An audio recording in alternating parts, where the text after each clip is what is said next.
Our planet is a co-author of our entire history. We often think of human progress as a straight line, a story of our own making, but the truth is far more dynamic. This is a journey to 30 specific archaeological sites where the ground itself tells a different tale. At each location, a clear and decisive pivot in human settlement was directly caused by an environmental shift. We are not talking about places that were simply left behind. We are talking about chapters where climate change, sea level rise, desertification, or volcanic eruption actively rewrote the script of human habitation, forcing societies to adapt, to migrate, or in some cases, to collapse.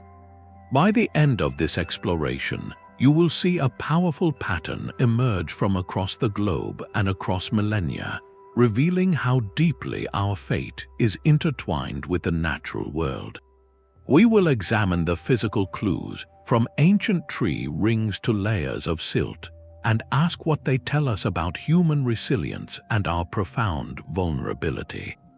How many times can a civilization be reshaped by a changing climate before it cannot bend any further? Our journey begins not with a fallen empire, but with an idea that was never fully realized. In the fertile plains of central Turkey, the ancient settlement of Çatalhöyük rises from the earth, a sprawling maze of mud brick homes built so closely together that residents moved across their roofs, entering their dwellings through holes in the ceiling. For well over 1,000 years, this was one of the world's first and largest experiments in communal living, a proto-city housing thousands without streets, without palaces, seemingly without a central ruling class. Its stunning wall paintings and intricate figurines speak of a rich spiritual life, a society deeply rooted in its place. The story told by the architecture is one of remarkable stability, of generation after generation rebuilding directly atop the homes of their ancestors, creating a man-made mound that grew ever higher. For centuries, this way of life seemed unshakable. Then, the environment began to write a different ending. Scientists studying sediment cores from nearby lakes have uncovered a quiet, yet monumental, shift. Around 6,200 years before the Common Era, the climate began to turn drier. Year by year, decade by decade, the reliable rhythms of rain that sustained the fields surrounding Çatalhöyük grew less predictable. The evidence is locked in layers of mud and pollen, a natural archive detailing the decline of certain trees and plants, signaling increased aridity. This was not a sudden catastrophe, but a slow, relentless pressure. The very agricultural and grazing lands that supported such a dense, stationary population began to degrade. How do you feed a city when the land can no longer provide a surplus? The archaeological record suggests the people of Çatalhöyük did not vanish in a single event. Instead, over generations, the grand experiment unraveled. The once bustling hive of activity gradually quieted. Families likely began to disperse, choosing a more mobile existence across the wider landscape, a return to smaller, more flexible settlements that could better cope with the changing conditions. Çatalhöyük was not destroyed, it was gradually relinquished, its innovative model of urban life rewritten by a shift in the weather. The mound was eventually abandoned, leaving its secrets buried until modern times, a powerful testament to how even the most stable societies are in a delicate negotiation with the climate. The quiet dispersal of Çatalhöyük shows how a slow environmental shift can unwind a society. But what happens when a powerful, centralized empire, one of the first of its kind, confronts a climate shock? The story of the Akkadian Empire provides a stark and dramatic answer. Emerging in Mesopotamia around 4,300 years before the Common Era, the Akkadians, under rulers like Sargon, forged a vast territory stretching from the Persian Gulf to the Mediterranean. This was an unprecedented achievement, a complex state with a standing army, a centralized administration, and monumental art celebrating its glory. Their power was built on a foundation of grain, on the fertile yields of northern Mesopotamia's rain-fed plains. At the key site of Tel Leilan in modern-day Syria, archaeologists uncovered not just the remains of an Akkadian provincial capital, but a mystery sealed in dust. A thick, uniform layer of wind-blown sediment, sterile and empty of artifacts, sits directly atop the ruins of the bustling city. This is not a layer of gradual decay. It is a geological bookmark, marking a moment when life here simply stopped. The city was abandoned so completely and so suddenly that even the pottery was left in place. For decades, the cause of this collapse was debated. Was it invasion, internal revolt, or something else entirely? The answer did not come from the ruins themselves, but from the sea and the soil. Scientists studying deep-sea cores from the Gulf of Oman and sediment layers from regional lakes found startling evidence. Tiny mineral particles, specifically dust from Mesopotamian soils, were carried by the wind and settled in the ocean floor in dramatically increased quantities right at this time. Simultaneously, pollen records show a catastrophic shift from grains and trees to desert scrub. The data points to a severe, prolonged drought, a climatic catastrophe now known as the 4.2 kiloyear event. This was not a few bad harvests. This was a multi-century mega-drought that fundamentally broke the empire's agricultural backbone. Imagine the administrative centers, their granaries emptying, their tax revenues vanishing as fields turned to dust. The social contract that held the empire together, the promise of security and order in exchange for grain, dissolved. The archaeological record across the region shows not a single invading force, but a widespread fragmentation. The great Akkadian Empire did not fall to a rival army. It shattered from within under the unrelenting pressure of a changing sky, its provinces reverting to smaller, isolated city-states better suited to survive in a drier, harsher world. This reveals a profound lesson about centralized power. It can create magnificent stability, but that stability is often perilously dependent on a stable climate. When the environment rewrote the rules, the First Empire proved to be one of the most vulnerable. The collapse of the Akkadian Empire reveals the fragility of even the mightiest states. Yet this pattern of environmental pressure reshaping destiny was not confined to the ancient Near East. It played out with equally dramatic force on another continent, within the dense, green heart of a rainforest. In what is now northern Guatemala, the Maya city of Tikal once stood as a titan of the classic period. For centuries, it was a nexus of power, its skyline dominated by towering stone pyramids that rose above the jungle canopy like mountains built by human hands.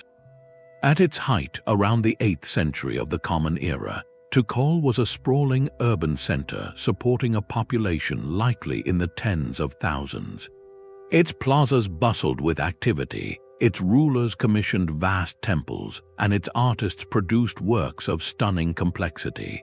The scale of construction itself is a testament to a society with immense resources and organizational power. This was a civilization at its peak, seemingly in perfect harmony with a lush, abundant world. But the harmony was an illusion, and the environment held a record of coming change.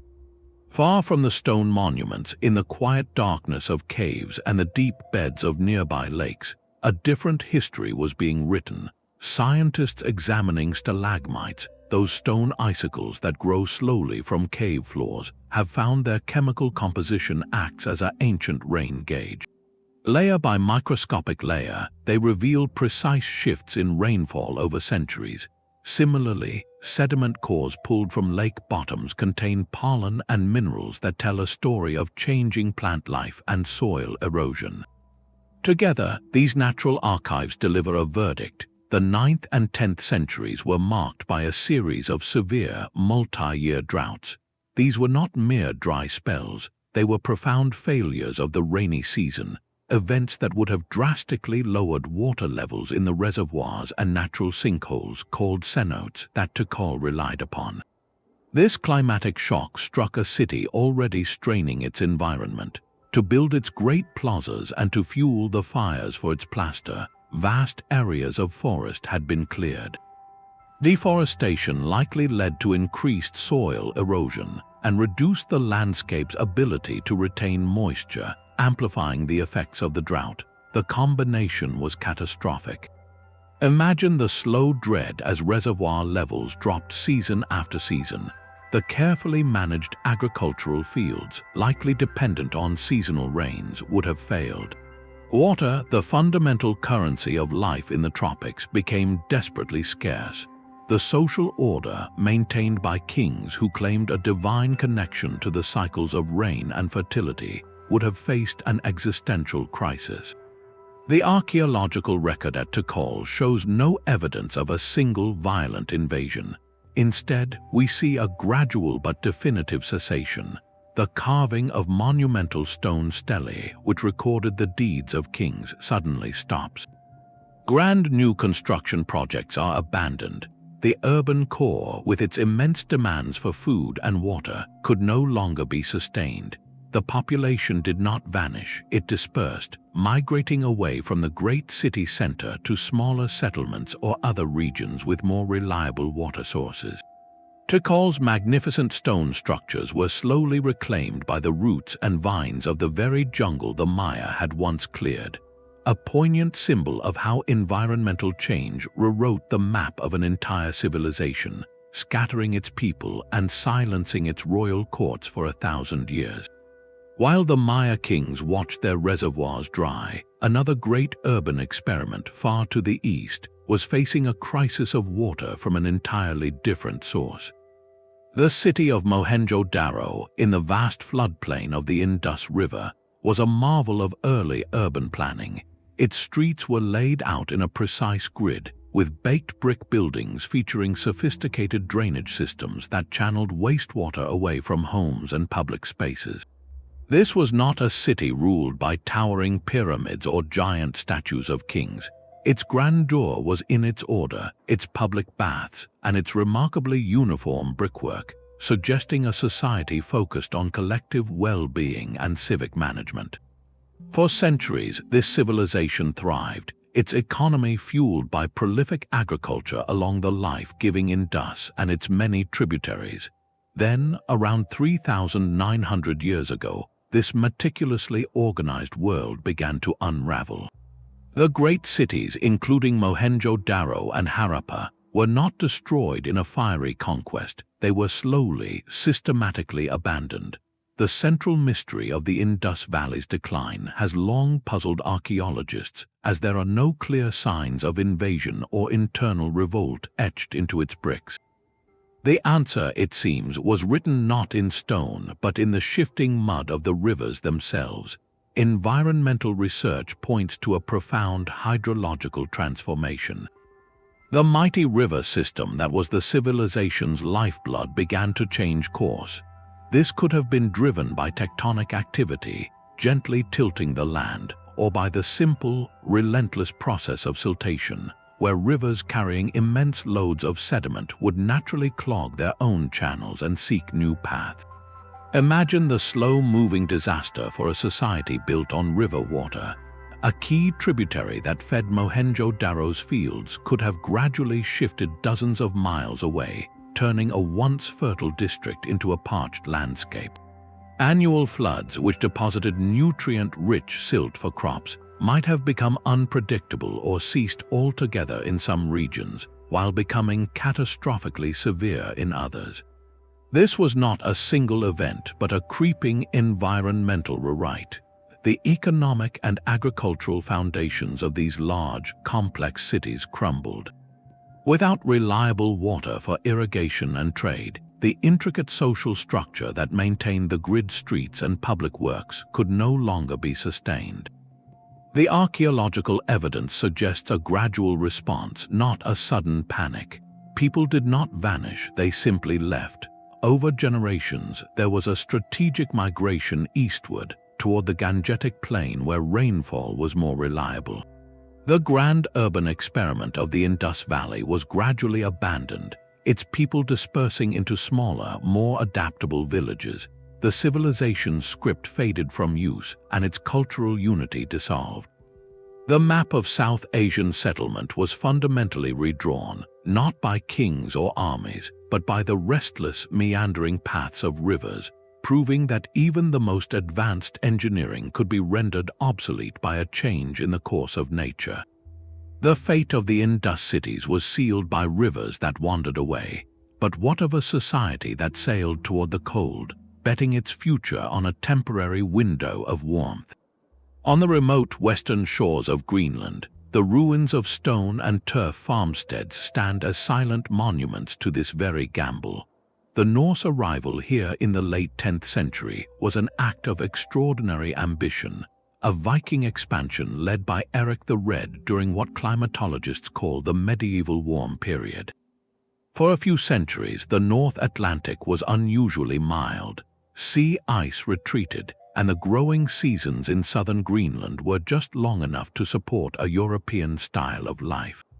At the settlement of Brattahlid, archaeologists have uncovered the foundations of a church, barns for cattle and sheep, and evidence of hay cultivation.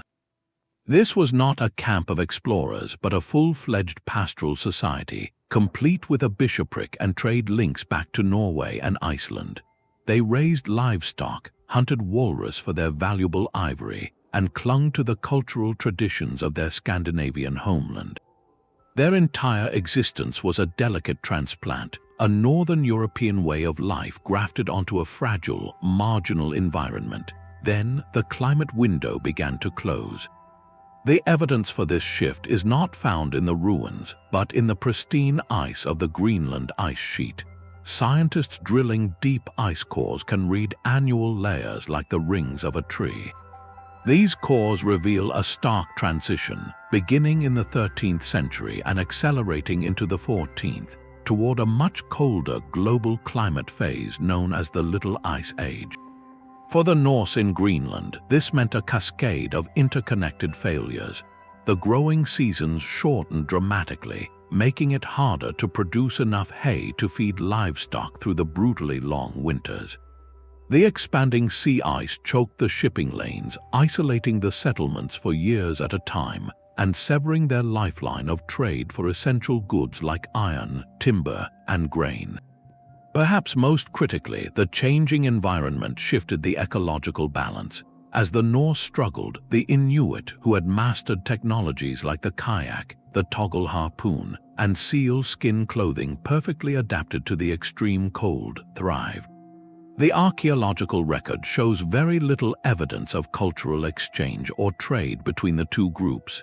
Instead, the Norse seem to have doubled down on their European identity, refusing to adopt the survival strategies of their neighbors. The combination of climatic pressure, economic isolation, and likely increased competition for marine resources created an impossible situation. There was no single catastrophic event, no mass grave discovered. The end was a slow, quiet disappearance. The last written record of the Norse Greenlanders is a wedding described in a church record from the early 15th century. After that, silence. When a ship finally arrived decades later, the settlers were gone. Their farms stood empty, their way of life erased not by conquest, but by a changing climate that made their chosen path untenable. The environment had rewritten the rules of survival, and the colony that refused to rewrite its own culture was ultimately written out of the story. The story of the Norse is one of cultural inflexibility in a changing world. Yet on a remote island in the vast Pacific, a society faced a similar environmental reckoning and chose a different, more radical path. Rapa Nui, known to the world as Easter Island, is synonymous with its silent stone giants, the Moche. For generations, the dominant story was a parable of self-destruction, a society that cut down every last tree to move statues and thus collapsed into ruin. Modern archaeology, however, reveals a narrative far more complex and compelling. This was not a simple tale of ecocide, but of a resilient people navigating a perfect storm of environmental changes. The island's first Polynesian settlers arrived to a lush subtropical forest, dominated by a now extinct giant palm tree. They built a sophisticated society, organized into clans that expressed their identity and competed for prestige through the creation of the moe. The scale of this endeavor is staggering, moving multi-ton statues miles from the quarry to coastal platforms, known as ahu, using a combination of ropes, wooden sledges, and sheer human ingenuity. The society was thriving, not declining, during the peak of statue construction. The environmental shift began subtly, recorded not in ruins but in pollen. Core samples taken from the island's crater lakes show a clear and steady decline in tree pollen over centuries, replaced by grasses and ferns. Deforestation was real and extensive, likely driven by clearing land for agriculture, using wood for fuel for construction, and for the rollers and levers to transport the moe.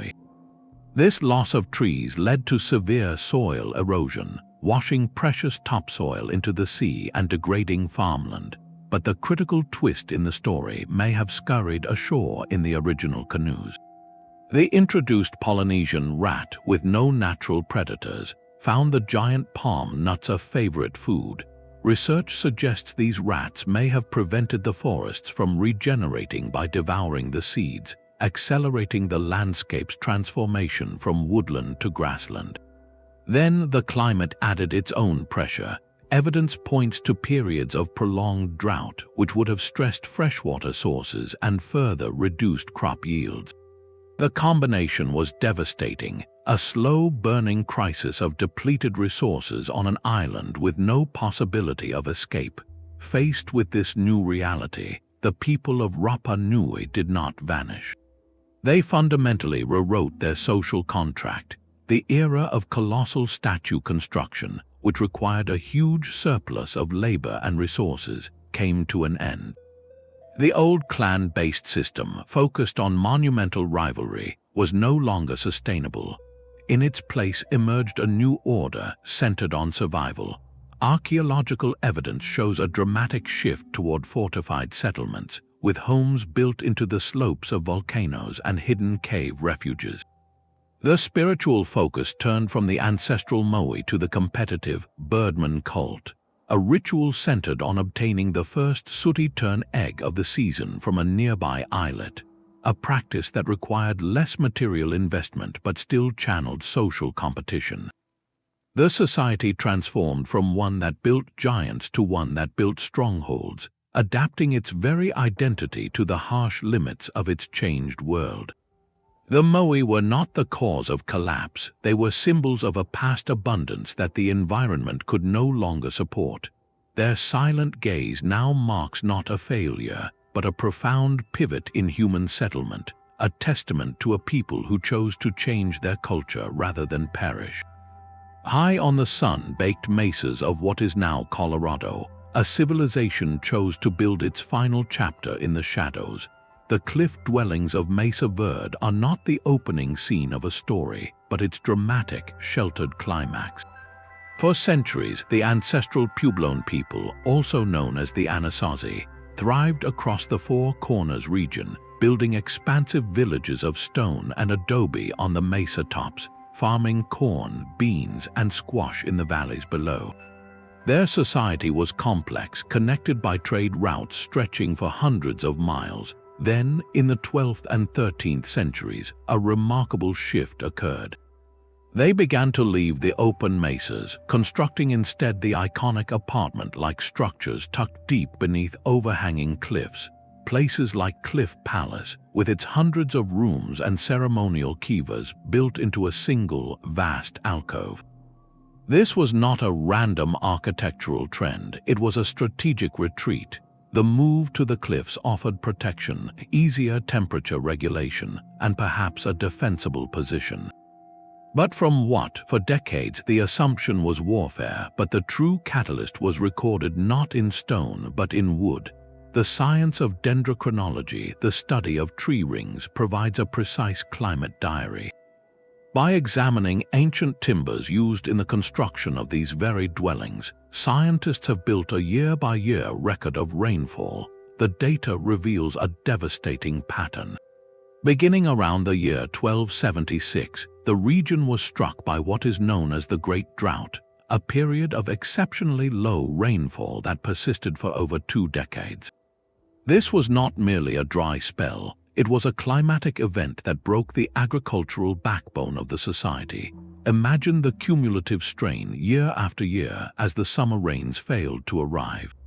The corn stalks would have withered in the fields, the springs and streams that fed the valleys would have dwindled to a trickle.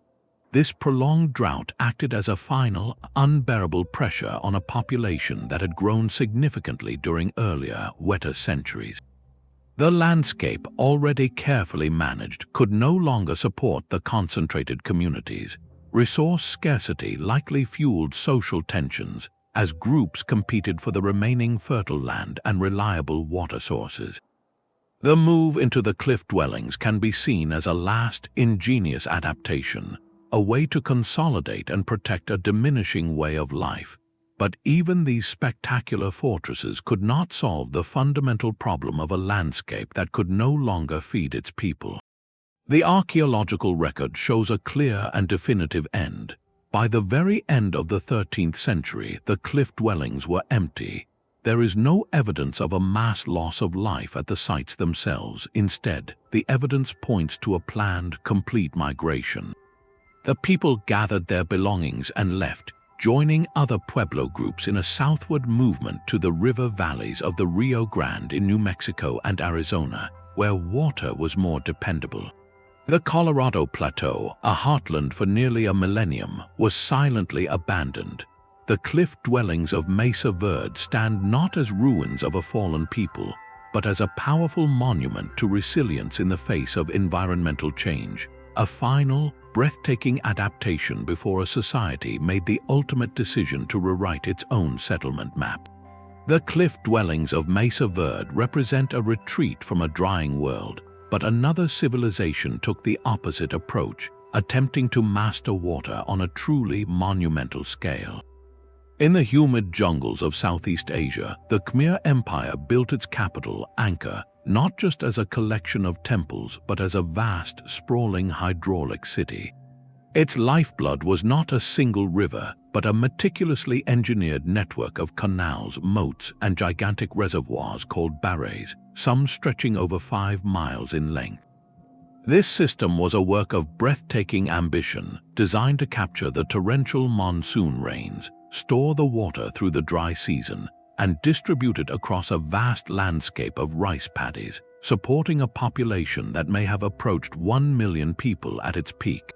For centuries, this aquatic machine powered one of the world's most magnificent pre-industrial cities, with Angkor Wat standing as its crowning spiritual and architectural achievement. The true scale of this achievement, however, remained hidden until modern technology peeled back the forest canopy. Airborne lidar mapping, which uses lasers to see through dense vegetation, revealed a stunning truth. Angkor was not a compact urban center, but a low-density metropolis covering nearly 400 square miles, an area larger than modern-day Los Angeles. Its canals and roads formed a precise grid, connecting temples, neighborhoods, and agricultural zones into a single, integrated organism. This revelation cemented the understanding that Angkor was a civilization built by and for water management. Yet this very strength contained a profound vulnerability. The empire's astonishing complexity depended on a delicate climatic balance, a predictable rhythm of monsoon rains followed by a manageable dry season. When that rhythm broke, the entire system was at risk. Scientists studying sediment cores from the city's moats and reservoirs have uncovered a climate history written in layers of mud. These cores tell a story of increasing instability during the 14th and 15th centuries. The data points to a period of wild climatic swings, featuring episodes of exceptionally intense monsoon flooding, followed by severe, prolonged droughts. Imagine the stress on those elegant earthworks. An extreme monsoon would have sent torrents of water coursing through the canals, overwhelming their capacity and causing catastrophic erosion. The rushing water would have carried massive amounts of silt, which then settled and clogged the intricate channels. Then, a punishing drought would strike, leaving the already silted-up reservoirs dangerously low, unable to irrigate the vast rice fields that fed the population. This 1-2 punch of climatic extremes would have been devastating. The system was designed for moderation, not for volatility. The maintenance of such a vast network required a huge, coordinated labor force and a stable, centralized authority. As the infrastructure repeatedly failed under these new environmental pressures, the agricultural surplus that funded the empire's grandeur would have dwindled. The social contract, where the god-king provided water and prosperity in return for labor and loyalty, would have been severely tested. The result was not a sudden, dramatic collapse like a city sacked by invaders. Instead, the archaeological and historical record suggests a strategic recalibration. The political and economic center of gravity gradually shifted away from the beleaguered hydraulic heartland of Angkor toward coastal regions and the Mekong Delta, areas better suited to trade and less vulnerable to the inland climatic extremes. The great capital was not entirely abandoned, but its role diminished. The Khmer Empire reconfigured itself, adapting to a new environmental and economic reality. Angkor's story is a powerful lesson in the limits of engineering, a reminder that even the most sophisticated human systems are ultimately subject to the unpredictable pen of a changing climate. The Khmer's great hydraulic machine was undone by unpredictable monsoons, but on the opposite side of the Pacific, a desert civilization built its empire on the precise control of water, only to be shattered by its sudden, overwhelming return. Along the arid northern coast of Peru, the Moche people created a society of stunning artistry and technical mastery. From around 100 to 800 of the Common Era, they flourished in a landscape where rain was almost unknown, transforming narrow river valleys into lush, green corridors of life.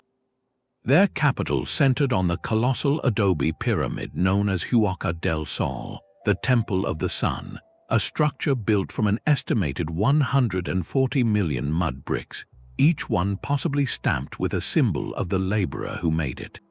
This was a theocratic state, ruled by priest-kings depicted in magnificent pottery drinking blood from ceremonial cups, presiding over rituals that sought to maintain cosmic and earthly order. Their power was rooted in an intimate understanding of their environment. They engineered vast networks of irrigation canals that siphoned water from the rivers flowing down from the Andes, distributing it across fields of corn, beans, and squash. For centuries, this system worked with brilliant efficiency, allowing a complex, stratified society to thrive in one of the driest places on Earth. Their stability, however, was a carefully maintained illusion. The Moche's world was periodically visited by a phenomenon they could not control, a climatic event modern science calls El Niño. Normally, a cold current keeps the Peruvian coast arid, but every few years, a warm current shifts southward, triggering torrential rains in the desert and disrupting ocean fisheries.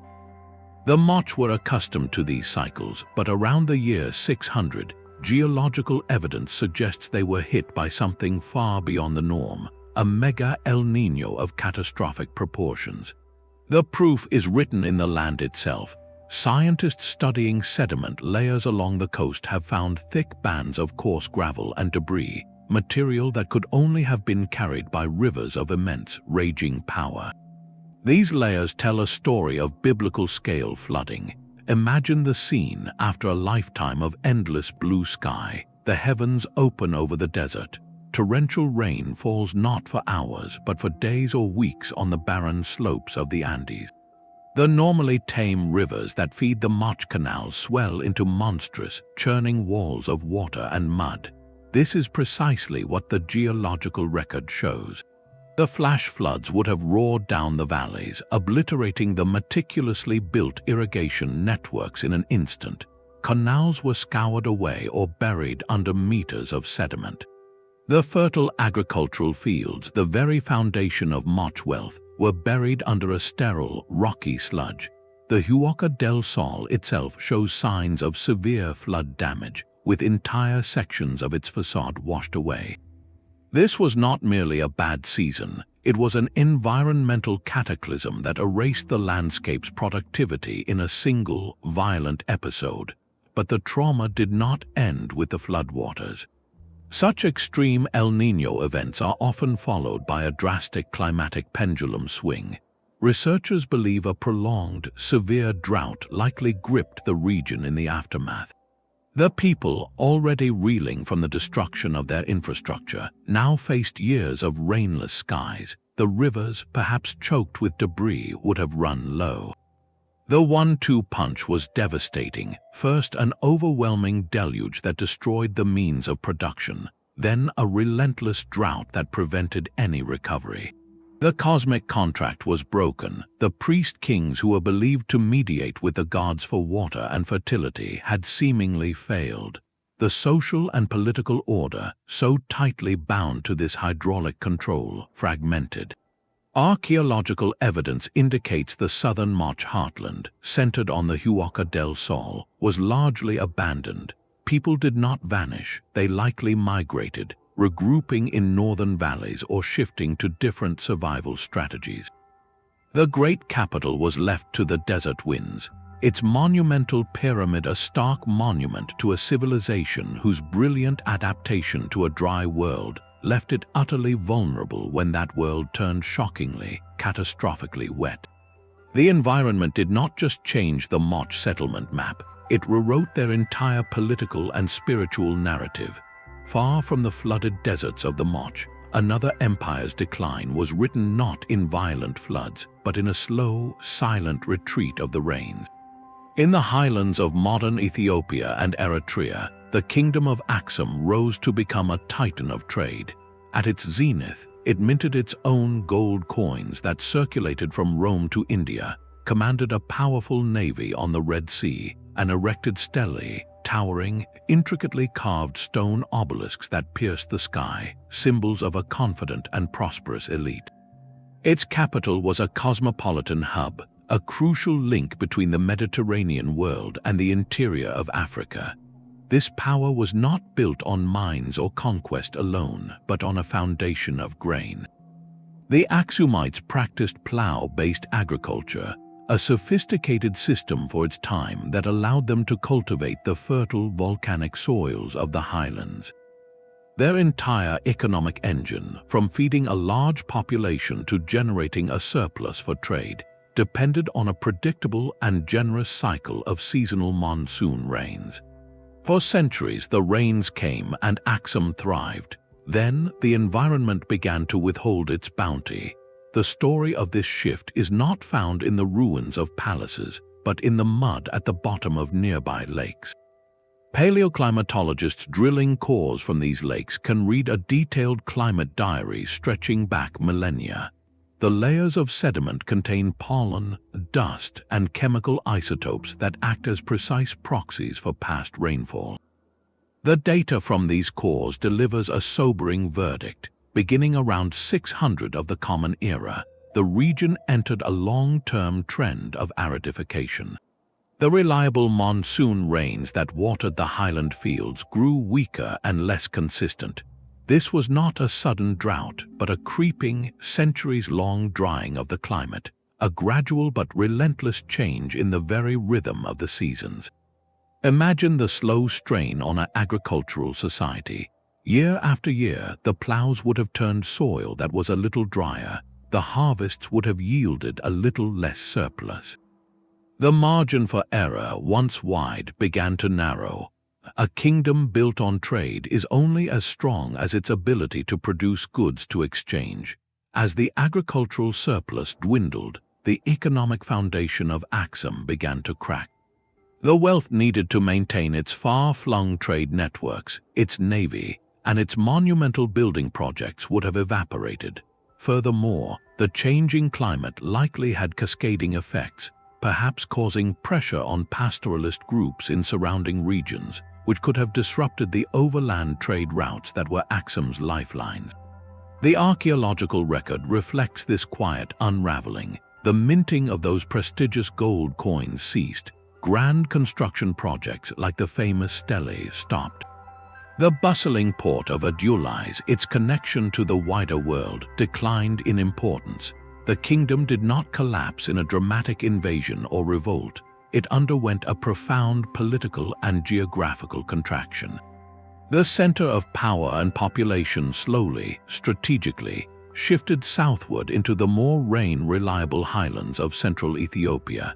The great northern capital of Aksum was gradually depopulated, its monumental stelae left standing as silent sentinels over a landscape that could no longer support an empire. Here, environmental change did not bring a catastrophic end, but a long, strategic retreat, rewriting the map of power in the Horn of Africa as surely as any conquering army. While Aksum's power ebbed away with the retreating rains, on another continent a great city rose from the very banks of a river, only to be humbled by its unpredictable floods. In the fertile floodplain where the Missouri and Mississippi rivers meet, near present-day St. Louis, the ancient city of Cahokia once pulsed with life. At its peak around the year 1100, it was the largest pre-Columbian settlement north of Mexico, a bustling metropolis of perhaps 20,000 people. Its skyline was dominated by enormous earthen mounds, over 100 of them, with the colossal Monk's Mound at its heart, a terraced platform covering 14 acres and standing 100 feet tall, a man-made mountain that required moving over 55 million cubic feet of earth by hand. This was the center of a sophisticated Mississippian culture, a society with a clear social hierarchy, vibrant art, and a complex cosmology centered on the sun. Cahokia was a nexus of trade and ceremony, drawing people from across the region. Its prosperity was built on a foundation of maize agriculture, made possible by the rich, annually replenished soils of the Mississippi River floodplain.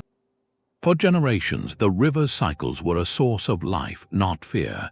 The people engineered a landscape of raised fields and drainage channels to maximize their yields from this fertile ground. The city's rulers, likely seen as intermediaries with the spiritual world, derived their authority from this apparent ability to harness nature's bounty. For a time, the system worked in spectacular harmony. Then, the river began to write a different, more destructive story. The evidence for this shift comes not from the mounds themselves, but from the mud beneath them. Scientists studying soil cores extracted from nearby lakes and backwater swamps have uncovered a natural archive of disaster. These cores contain distinct layers of coarse sand and silt, sediments that can only be deposited by massive, over-the-bank flooding events of the Mississippi River. The data points to a series of such catastrophic floods occurring in the 12th and 13th centuries, precisely during Cahokia's later centuries. Imagine the scene after a particularly brutal spring thaw upstream.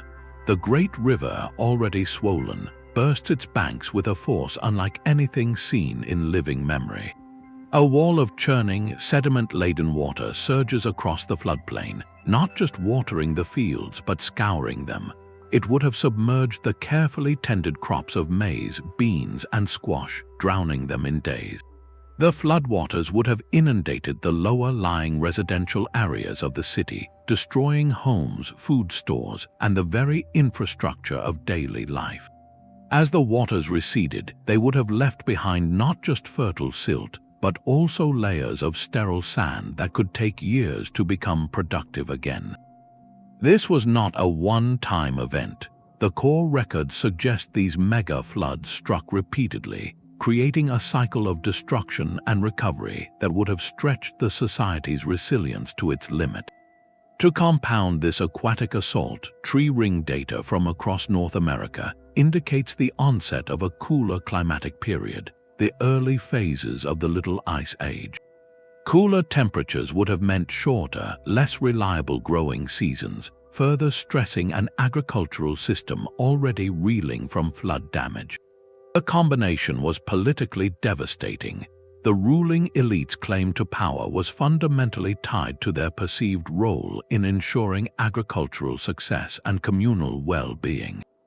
When the floods came again and again, and the growing seasons shortened, that claim would have rung hollow. How could the priests and chiefs mediate with the spirits if the river and the sky refused to cooperate? The social contract, built on surplus and stability, began to fracture. The archaeological record shows no signs of a violent invasion.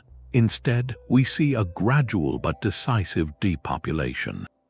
By the 14th century, the great city was largely empty. The grand plazas fell silent, and the mounds were left to the elements. The people did not vanish, they dispersed. They likely broke into smaller, more mobile groups, moving away from the vulnerable floodplain to upland areas or following different river tributaries, adapting their Mississippian way of life to a more decentralized, resilient pattern.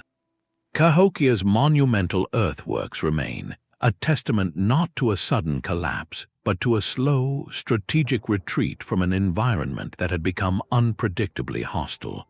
Its life-giving floods transformed into instruments of dispersal. The monumental earthworks of Cahokia were abandoned to the unpredictable river, but across the Atlantic, another fortress civilization met its end not by water but by its absence.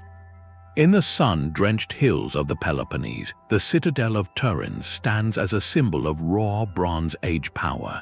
Its cyclopean walls, built from massive limestone boulders so large that later Greeks believed only mythical giants could have moved them, enclosed a sophisticated palace complex. This was the heart of the Mycenaean world, a network of rival kingdoms like Mycenae and Pylos that commanded trade, fielded chariot armies, and inspired the epics of Homer. Their palaces were administrative hubs with storerooms for olive oil, wine, and grain, and a literate bureaucracy using the Linear B script to track every resource. For centuries, this system projected strength and stability across the eastern Mediterranean. Then, around the year 1200 before the Common Era, this entire world came crashing down in a remarkably short span of time. The great palaces were violently burned and destroyed, their administrative systems vanished, and the knowledge of writing was lost for centuries, plunging Greece into a period often called a Dark Age. For a long time, scholars pointed to invasions, perhaps by mysterious sea peoples, or to widespread internal revolt. But the stones of Turin hold no clear answer, only the soot of a final, catastrophic fire. To find the cause, we must look beyond the fortress walls to the silent archives of the earth itself. Sediment cores taken from lakes and seabeds across the region tell a startling story. Pollen records show a dramatic shift from the pollen of olive trees and cultivated grains to that of drought-resistant plants like sage and thyme. Simultaneously, layers of dust increased in lakebed sediments. This combined evidence points to a prolonged and severe period of aridity, a mega-drought that gripped the eastern Mediterranean at precisely this pivotal moment. Imagine the strain on a palatial economy built on agricultural surplus. Year after year of failing rains would have meant parched fields, stunted harvests, and empty granaries. The central authority of the Wanaks, the king, was predicated on his ability to collect, redistribute, and protect these vital stores. As the drought tightened its grip, that authority would have evaporated faster than the morning dew. Famine likely spread not as a sudden event but as a creeping reality. This environmental stress did not act alone, it amplified every existing fault line. It would have sparked desperate competition between the already rivalrous Mycenaean kingdoms for the dwindling productive land. It would have fueled internal unrest among a population that could no longer be fed. It may have even spurred the migrations of those later called the Sea Peoples, as societies around the Mediterranean were set in motion by similar climatic pressures. The drought did not invent these political and economic tensions, it poured accelerant on them. The result was a systemic collapse. The great palaces from Turins to Pylos were put to the torch, their centralized bureaucracy obliterated. The population did not vanish, but it fragmented, dispersing into smaller, scattered hilltop settlements that were easier to defend and required less complex organization to sustain. The map of Greek civilization was violently redrawn, not by a single conqueror, but by a climatic shift that broke the very foundation of palatial power, leaving behind only legends of a lost heroic age and walls so massive they defied human explanation. The Cyclopean walls of Turins fell to a sky that withheld its rain, but in the heart of the Sahara, a civilization turned not to the sky at all, but to the secret waters held deep beneath the sand. The Garamantes of what is now Libya were not victims of a sudden climate shift. They were ingenious engineers who built an empire in the most unlikely of places, only to watch their greatest triumph slowly drain away. In a desert where surface water is a fleeting mirage, they became masters of a hidden landscape, constructing a network of underground irrigation tunnels known as fagaras. These were not simple wells but astonishing feats of persistence, gently sloping tunnels dug deep into the earth, sometimes for miles, to tap into ancient fossil groundwater trapped in aquifers far below. This captured water was then channeled to the surface, creating lush, green oases in the middle of barren nothingness. From these life-giving hubs, a string of fortified towns and settlements emerged, connected by trade routes that carried luxury goods across the desert. The Garamantes were not nomadic survivors, they were a centralized kingdom with a distinct culture, writing, and even chariots, a sophisticated state that literally made the desert bloom. Their entire existence was a brilliant defiance of their environment, a testament to human ingenuity. Yet this defiance contained the seed of its own end. The water they were extracting was not a renewable resource, it was a vast, ancient reserve, a geological inheritance accumulated over hundreds of thousands of years of wetter climates, sealed underground when the Sahara transformed from a green savanna into the sea of sand we know today. The Garamantes were mining water as surely as others mined gold. For centuries, the system worked, but archaeological evidence from their settlements tells a slow, silent story of exhaustion. As the population grew and the agricultural demands increased, the extraction continued, decade after decade, century after century. The water table, the invisible underground level of the aquifer, began a relentless retreat. Imagine the growing challenge for the tunnel diggers, having to extend their fagaras ever deeper, following the vanishing water down. The maintenance of these vast subterranean networks would have become an ever more colossal and dangerous task. Eventually, the water table dropped beyond the practical reach of their technology. The fossil water, their lifeblood, became inaccessible. The oases that were the anchors of their civilization began to wither. This was not an invasion or a sudden drought from above. It was a gradual environmental bankruptcy, a resource drawn down to its last drop. Without the water, the centralized state could not hold. The great oasis towns were gradually abandoned, their people likely dispersing into smaller, more mobile groups or migrating to regions where water could still be found. The Garamantian kingdom faded from history not with a dramatic collapse but with a slow, parched sigh. Their story is a profound and cautionary chapter in our narrative, a civilization that rewrote the desert's rules through brilliant adaptation, only to discover that even the deepest wells have a bottom. Deep in the humid lowlands of Mexico's Gulf Coast, the Olmec civilization laid the very first stones of a Mesoamerican tradition. Their inaugural capital, San Lorenzo, was a city of staggering ambition, a political and spiritual powerhouse that dominated the region for centuries. Its most iconic legacy is the collection of colossal stone heads, each one a portrait of a powerful ruler, carved from single blocks of basalt and weighing many tons. These silent, watchful faces represent more than art. They are monuments to a society capable of organizing immense labor, transporting stone from distant quarries, and projecting the unchallengeable authority of its leaders. San Lorenzo was the beating heart of the Olmec world, a center of ceremony, trade, and innovation that set the cultural template for all that followed in the region. Yet this foundational city was built on a landscape with a hidden flaw. Modern geological research has uncovered a turbulent environmental history along the Coatzacoalcos River, which flows near the site. The very river that provided a transportation route and resources also held a destructive potential. Sediment studies reveal that the river's course was not stable. It was prone to dramatic shifts and catastrophic flooding events in this low-lying, floodplain environment. For the architects of San Lorenzo, this meant their grand ceremonial center, with its earthen platforms and precisely arranged plazas, existed in a zone of perpetual geological risk. A single major flood could have scoured the heart of the city, undermining the foundations of sacred structures. Repeated flooding would have deposited layers of silt over the meticulously built landscape, forcing constant, exhausting cycles of repair and reconstruction.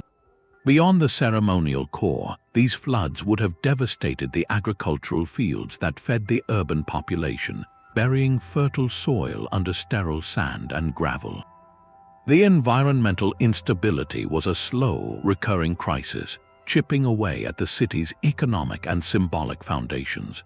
The archaeological record suggests that around 900 years before the Common Era, San Lorenzo entered a period of decline. The great heads were no longer carved, and many were deliberately damaged or buried, perhaps in acts of ritual termination. The city's influence waned. This was not the end of the Olmec, but a pivotal geographical shift. Power and cultural momentum moved eastward to a new center called La Venta. Built on a safer, more stable island in a coastal swamp, La Venta became the new heart of Olmec civilization, inheriting and expanding upon the traditions born at San Lorenzo. The map of early Mesoamerican power was rewritten, not by invasion, but by the relentless, muddy logic of a river that refused to stay in its course. The colossal heads left behind at San Lorenzo stand as sentinels of a brilliant beginning, and as quiet witnesses to the environmental pressures that can redirect the flow of history itself. The colossal heads of San Lorenzo were left to the mercy of a restless river, but another Bronze Age titan, an empire of chariots and treaties, fell to a far more insidious enemy. In the rugged highlands of central Turkey, the Hittite capital of Hattusa stood as a formidable fortress of power. Its massive stone walls, monumental gateways guarded by carved lions and sphinxes, and vast storerooms spoke of a state that rivaled Egypt and Babylon. The Hittites were masters of diplomacy and warfare, crafting the world's first known peace treaty and fielding armies that depended on swift chariots and iron weapons. For centuries, Hattusa was the nerve center of this complex imperial machine. Its archives filled with thousands of clay tablets detailing laws, royal correspondence, and meticulous records of grain shipments from across their territory. This was a civilization built on administration and control. Then, around 1200 years before the Common Era, this meticulously ordered world came to a sudden and definitive end. The great city was not conquered by a foreign army in a dramatic siege. Instead, it was systematically abandoned. The palaces and temples were emptied, the gates were left unguarded, and Hattusa was surrendered to the elements, a ghost city in the highlands. For a long time, the cause of this rapid collapse was a profound mystery, with scholars pointing to invasions or internal revolt. But the answer was not written on those clay tablets. It was recorded in the silent rings of ancient trees. Dendrochronologists studying juniper timbers from the region have constructed a precise climate record, and it reveals a shocking truth. The final decades of the 13th century were marked by a severe, multi-year drought, one of the most extreme in the entire Bronze Age. This was not a single bad season, but a relentless succession of parched years that would have broken the agricultural backbone of the empire. The Hittite state was a highly centralized entity, its power flowing from the capital outward to control grain-producing regions and a network of vassal states. The entire system depended on a reliable surplus. Imagine the slow-moving crisis as the drought took hold. Year after year, the rains failed across the Anatolian plateau. The fields that supplied the imperial granaries would have yielded less and less. Famine would have spread not as a sudden catastrophe, but as a creeping, pervasive reality that eroded the empire from within. This environmental shock acted as a political detonator. The social contract between the great king in Hattusa and his subjects was based on protection and order in exchange for grain and loyalty. When the king could no longer guarantee food, that loyalty would have evaporated. Outlying provinces and vassal states, facing their own starvation, would have stopped sending their crucial grain tributes to the capital, instead hoarding what little they had for their own survival. The centralized authority in Hattusa, suddenly cut off from its lifeblood of resources, would have found itself powerless. The empire did not shatter from a single blow. It disintegrated under the weight of widespread hunger and the collapse of its economic networks. The ruling elite, recognizing the city could no longer be sustained, made the decisive choice to leave. They gathered their most vital records and treasures, sealed the gates, and led their people away from the drought-stricken heartland. Hattusa was not destroyed, it was relinquished, a majestic capital rendered obsolete by a changing sky that rewrote the very rules of survival for one of the ancient world's most formidable empires. High on the sun-blasted Altiplano of the Andes, over 12,000 feet above the sea, the Tiwanaku Empire built a capital that seemed to defy the very limits of human habitation. On the southern shores of the immense Lake Titicaca, their city was a marvel of stone and social organization, its architecture aligned with celestial cycles and its gates adorned with carved deities. This was a society that mastered a hostile environment through an agricultural innovation of sheer brilliance, the raised field system known as suka colors. These were not simple garden plots, but extensive grids of elevated planting platforms separated by water-filled canals. The system functioned as a natural thermostat, the water absorbing heat during the day and radiating it at night to protect crops from frost, while the nutrient-rich muck from the canals served as perpetual fertilizer. For centuries, this symbiotic relationship with the lake fed a population of tens of thousands, supporting a state with far-reaching influence across the central Andes.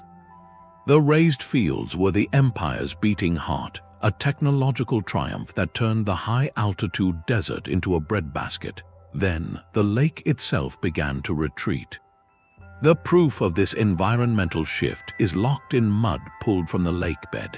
Sediment cores extracted by scientists reveal a stark transition beginning around the year 1000 of the Common Era. Distinct layers show a dramatic increase in dust and a change in mineral composition, clear indicators that Lake Titicaca's water level dropped significantly and remained low for a prolonged period, a drought lasting perhaps 2 centuries. This was not a seasonal dry spell, but a fundamental rewiring of the region's hydrology. For the raised field system, this desiccation was a death sentence. The entire design depended on a consistent, high water table to keep the network of canals filled, creating that crucial thermal mass and allowing for easy replenishment of water and nutrients. As the lake shrank, the water table across the adjacent plain would have fallen. Canals once brimming with life-giving water became shallow, stagnant trenches, then dried up completely. The microclimate they sustained collapsed. Frost, once held at bay, would have ravaged the crops on the now exposed platforms. The empire's entire agricultural foundation, the source of its surplus and its power, crumbled. The consequences rippled through every level of society. Tiwanaku was a redistributive state, meaning the central authority collected food from the raised fields and stored it in vast warehouses, then redistributed it to the population, to craftspeople, and to the military. This system ensured loyalty and social cohesion, but when the fields failed, the granaries emptied, the state could no longer fulfill its most basic promise, the provision of food. The social contract, woven over generations, unraveled. Faced with scarcity, the intricate web of trade and tribute that connected the capital to its distant provinces would have snapped. The great urban center, unable to feed itself, became a liability. The archaeological record shows no evidence of a cataclysmic invasion. Instead, we see a gradual but definitive abandonment. The monumental stonework was left incomplete, the grand plazas slowly emptied. The people did not vanish, they made a logical, survival-driven choice. They dispersed from the unsustainable urban core, likely returning to smaller, more resilient communities in lower valleys or other ecological niches where different farming techniques could succeed. The capital of Tiwanaku, a city born from a brilliant dialogue with a vast lake, was ultimately silenced when that dialogue was broken by a changing climate. Its raised fields left as geometric ghosts in the soil, a testament to a civilization whose fate was written in the receding waterline. The raised fields of Tiwanaku were starved by a retreating lake, but in the very cradle of civilization, another great city was slowly poisoned by the water that gave it life. The Sumerian city of during its glorious Third Dynasty, was the jewel of southern Mesopotamia. Its wealth was legendary, a bustling port on the Euphrates River where trade goods from across the known world flowed into its harbors. The city's grandeur is immortalized in the royal tombs, with their breathtaking treasures of gold, lapis lazuli, and intricate musical instruments, and in the towering ziggurat dedicated to the moon god Nana, a stairway to heaven built from millions of baked bricks. This was a society of immense sophistication with a complex legal code, a thriving literary tradition, and a pantheon of gods who demanded lavish temples. For centuries, Ur's power seemed as solid as its monumental architecture, yet the seeds of its decline were being sown in the very fields that fed its splendor. The lifeblood of Sumerian civilization was irrigation, a network of canals channeling water from the Euphrates and Tigris to transform the arid plain into a fertile garden. This engineering marvel allowed for enormous agricultural surpluses, the economic engine that built ziggurats and funded armies, but this brilliant adaptation had a hidden, long-term cost. In the hot, dry climate of southern Mesopotamia, water evaporates quickly from the soil. When it evaporates, it leaves behind the mineral salts it carried from the rivers. With each irrigation cycle, more salt was deposited in the earth. Normally, seasonal floods might flush these salts away, but the controlled irrigation systems prevented this natural cleansing. Over generations, this led to progressive soil salinization, a slow-motion environmental disaster accumulating inch by inch, harvest by harvest. The evidence for this creeping crisis is not found in ruined temples, but in ancient administrative records. Clay tablets from the period meticulously document crop yields. Scholars studying these records noticed a telling shift. Over time, the proportion of wheat being cultivated dropped dramatically, while the cultivation of barley increased. Why does this matter? Wheat is a valuable, nutritious grain, but it is highly sensitive to salt. Barley, while less prized, is far more salt-tolerant. The ancient accountants were unknowingly recording the silent degradation of their own farmland.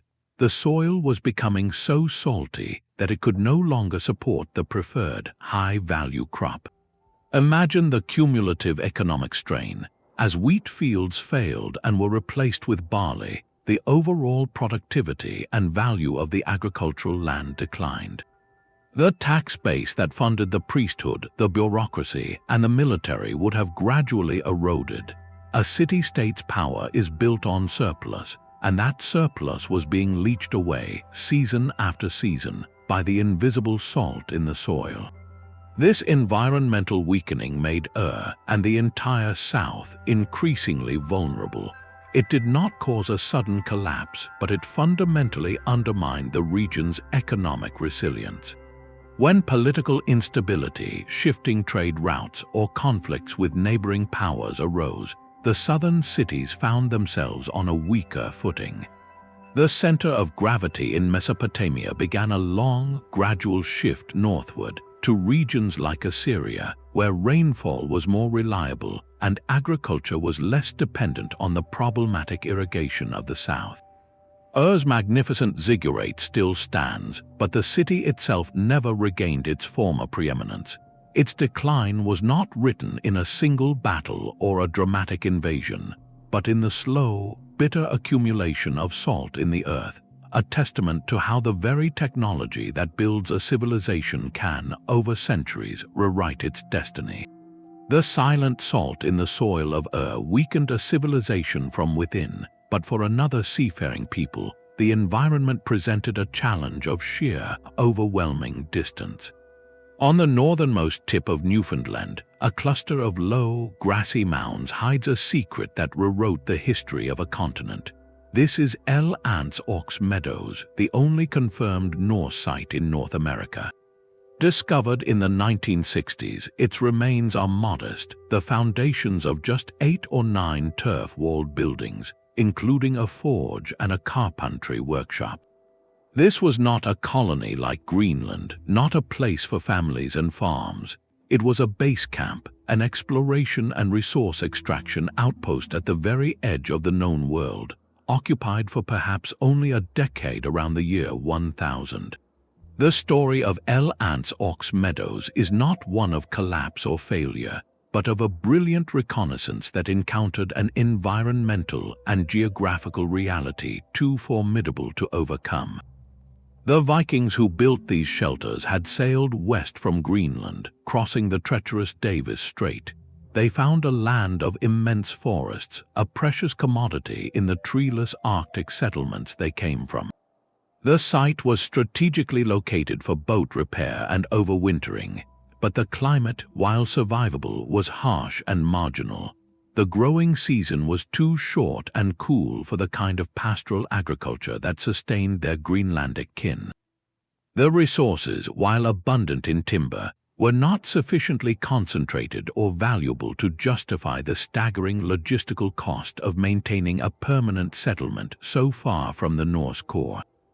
Greenland and Iceland were already perilously distant from Scandinavia, a supply line stretching across thousands of miles of open ocean.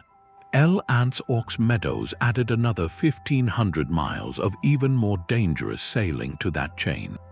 The environment here did not actively destroy the settlement, it simply offered no compelling advantage. It presented a landscape that could support a temporary workshop, but not a replicable society. The decision to abandon the site was likely a pragmatic calculation. The risks of resupply and the minimal economic return made a permanent foothold here impractical. The Norse packed their tools and sailed away, leaving their small turf houses to slowly melt back into the Canadian landscape. El Ants Ox Meadows stands as a powerful testament to the limits of even the most daring expansion. The environment did not defeat the Vikings, it defined the outermost boundary of their world, quietly rewriting the map and closing the door on a Norse chapter in North America centuries before other European ships would arrive. Carved from the very cliffs of a rose-red desert canyon, the city of Petra was a mirage made real. The Nabateans, a nomadic Arab tribe, transformed this hidden valley into the dazzling capital of a commercial empire. Their wealth flowed not from conquest, but from control. They commanded the lucrative incense trade routes that crossed the Arabian desert, taxing the caravans that carried frankincense and myrrh to the Mediterranean world. To support a grand city in such an arid landscape required a mastery of water that bordered on the miraculous. The Nabateans were hydrological geniuses. They engineered an intricate network of channels, dams, and cisterns that captured every precious drop of seasonal rainfall from the surrounding highlands. They carved gutters along the towering cliff faces to direct water into massive underground reservoirs and lined the city's streets with ceramic pipes for distribution. This captured water allowed gardens to bloom and a population estimated in the tens of thousands to thrive in the heart of the desert. Petra was not just a stop on a trade route, it was a monumental statement of power and permanence. Its temples and tombs facades, like the iconic treasury, were hewn directly into the living rock, symbols of a civilization that had tamed its environment. For centuries, this delicate balance held. Then, the environment began to exert a new and overwhelming pressure. Modern geological and climatic studies of the region reveal a troubling shift beginning around the 4th century of the Common Era. Analysis of sediment cores and cave formations indicates a trend toward increased aridity, a gradual drying of the climate that would have made the already scarce rainfall even more unpredictable. This climatic change likely had a direct economic impact, as the harsher conditions could have disrupted the traditional caravan routes or reduced the demand for the luxury goods Petra depended upon. But the desert's dryness was only one part of a growing crisis. The same geological studies point to a period of increased seismic activity in the region. The ground beneath this magnificent city, it seems, was becoming restless. The culmination of these pressures may have arrived with a single catastrophic event. Historical sources and archaeological evidence suggest a powerful earthquake struck Petra in the year 363. For a city whose entire infrastructure was carved from and built upon fractured sandstone cliffs, the damage would have been catastrophic. Imagine the devastation, not just to the magnificent facades, but to the hidden, vital network of water channels and cisterns. A single seismic shock could have shattered the carefully constructed dams, collapsed the underground reservoirs, and severed the intricate piping that was the city's lifeline. This was a blow from which Petra could not fully recover. The earthquake did not destroy the city in a day, but it likely broke the sophisticated system that made urban life there possible. Rebuilding the water management infrastructure would have been a Herculean task for a society whose economic fortunes may already have been declining due to the drier climate and shifting trade patterns. The combination proved fatal to Petra's status as a major urban center. The city was not completely abandoned overnight, but its role fundamentally changed. Over the following centuries, it gradually transitioned from a bustling metropolis to a quieter, more isolated settlement. The grand tombs were no longer carved, the great public buildings fell into disuse, and the population dwindled. The trade routes moved elsewhere, and the desert slowly began to reclaim its canyon. Petra's story is a poignant reminder that even the most ingenious human adaptations exist in a fragile equilibrium, vulnerable to the dual forces of a changing climate and the unpredictable power of the earth itself.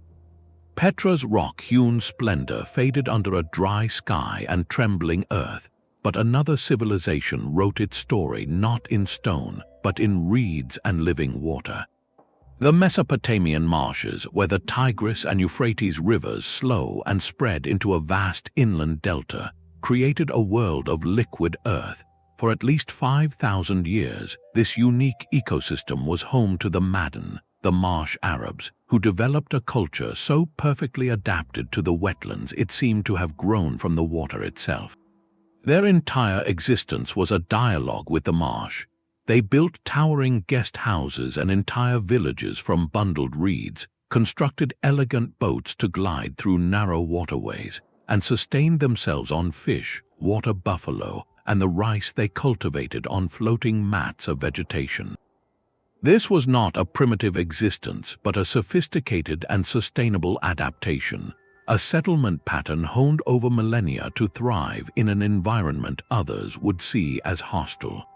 Their society was woven into the very fabric of the reeds, a testament to human ingenuity in one of the world's most distinctive landscapes.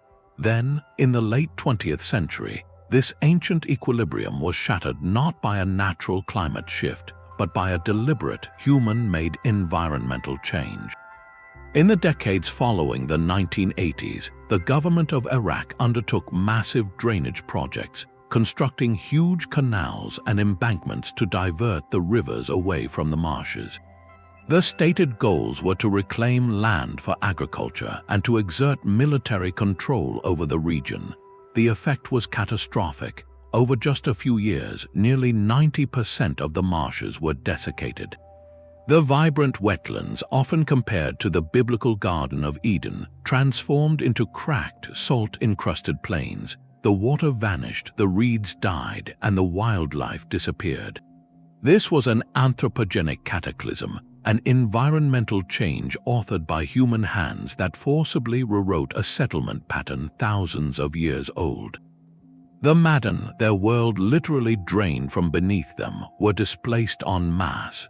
A culture built on water was left stranded in a desert of its own making, its people scattered to cities and refugee camps.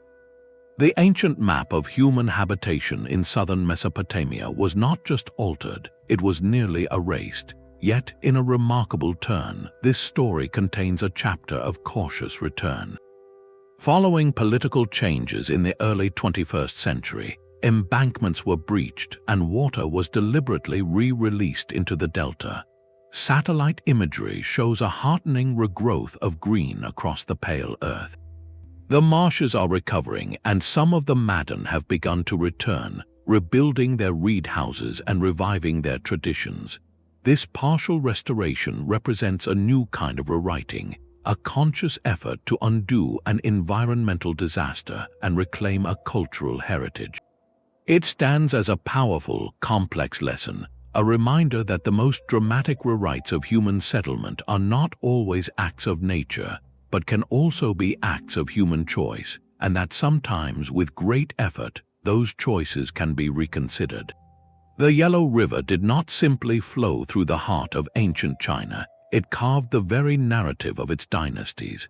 This was not a single archaeological site, but a vast, recurring theater where environmental change wrote history on a continental scale. The river earned a somber nickname, China's Sorrow, and for a reason documented from the earliest legends of the Xia dynasty onward. Its catastrophic floods were not mere disasters, they were political and social turning points. The river's immense power came from the very land it nourished, carrying phenomenal loads of fine, yellow silt called loess from the eroding highlands. This silt was a blessing and a curse, depositing fertile soil across the floodplain to create one of the world's most productive agricultural zones. But that same silt was also the engine of catastrophe. As it settled in the riverbed, it caused the channel to slowly rise, often above the surrounding countryside. Communities built higher and higher dikes to contain it, creating a precarious situation where the river flowed like a suspended aqueduct above their homes. When those dikes finally failed under the pressure of seasonal rains, the results were apocalyptic.